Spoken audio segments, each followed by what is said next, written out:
ধলাই বিধানসভা কেন্দ্রের বিজেপি প্রার্থী অমিয়কান্তি দাসের সমর্থনে আজ বিজয় বাইক র্যালি জনসমুদ্রে পরিণত হয়েছে।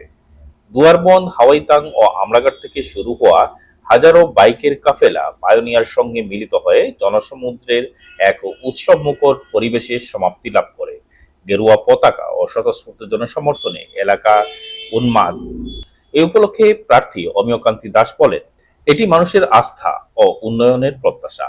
রাজনৈতিক মহলে বিজেপির শক্ত অবস্থানের ইঙ্গিত বহন করে। সেই যুদ্ধ বন্ধ করে সেখান থেকে আমাদের দেশে ছাত্রছাত্রীকে ফিরিয়ে এনেছিলেন আমাদের মাননীয় প্রধানমন্ত্রী। ইরান বলেন, ইরান আমাদের বন্ধু দেশ, ইসরায়েল আমাদের বন্ধু দেশ, দুই দেশের মধ্যে যুদ্ধ হয়েছে। মাত্রই কে করছে? মধ্যস্থতা কে করছে? আমাদের দেশের প্রধানমন্ত্রী করছেন। কেন করছেন? যে ভারতবর্ষের প্রধানমন্ত্রী শুধুমাত্র ভারতবর্ষের নেতা নন, গ্লোবাল লিডার, বিশ্ব নেতা, বিশ্ব নেতা আমাদের প্রধানমন্ত্রী। আমরা সে ধরনের একজন প্রধানমন্ত্রীকে পেয়েছি, মুখ্যমন্ত্রীকে পেয়েছি, পরিমণ্ডল নেতৃত্ব পেয়েছি, এবং আপনাদের মতো দেবতুল্য কার্যকর্তা আমাদের মধ্যে আছেন। সবথেকে বড় কথা, আমাদের আপনাদের মধ্যে দেবতুল্য কার্যকর্তা আমাদের মধ্যে আছেন।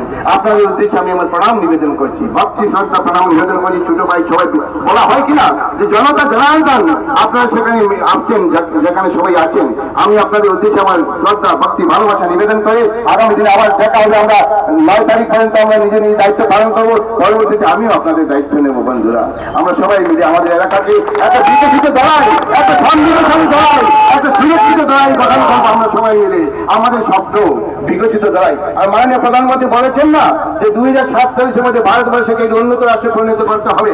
আর 2047 যদি ভারতবর্ষ উন্নত রাষ্ট্র হয়, তবে আসামকে আগে উন্নত রাজ্য পরিণত করতে হবে।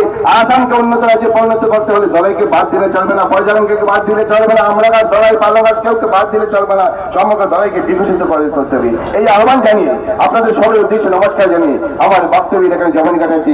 জয় হিন্দ, বন্দে মাতরম, भारत माता की जय। आपके विधायक दास की और मेरे सभी इन कार्यकर्ताओं की आज हो सकता है मेरा आपसे आखिरी बार वार्तालाप है, क्योंकि कल के बाद परसों हम निकल जाएंगे। मैं सांसद जी इतना जरूर कह सकता हूं, मैं कल की जनसभा में देख रहा था, आपने 12 बजे का समय दे रखा था और हमारे जो सांसद साहब हैं उनको सुनने के लिए लोग 10 बजे ही आगे थे और सांसद जी 4 बजे पहुंचे।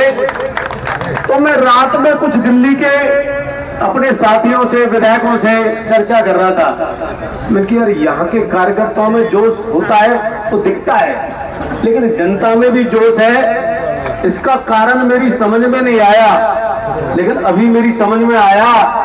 जिनके 40 साल के राजनीतिक जीवन के बावजूद भी आपसे लगाव कम नहीं हुआ, जुनून कम नहीं हुआ, सत्ता का मोल नहीं रहा, जनता का मोहरा ऐसे आपके बीच में सांसद है, इसलिए जुनून है इस जनता में।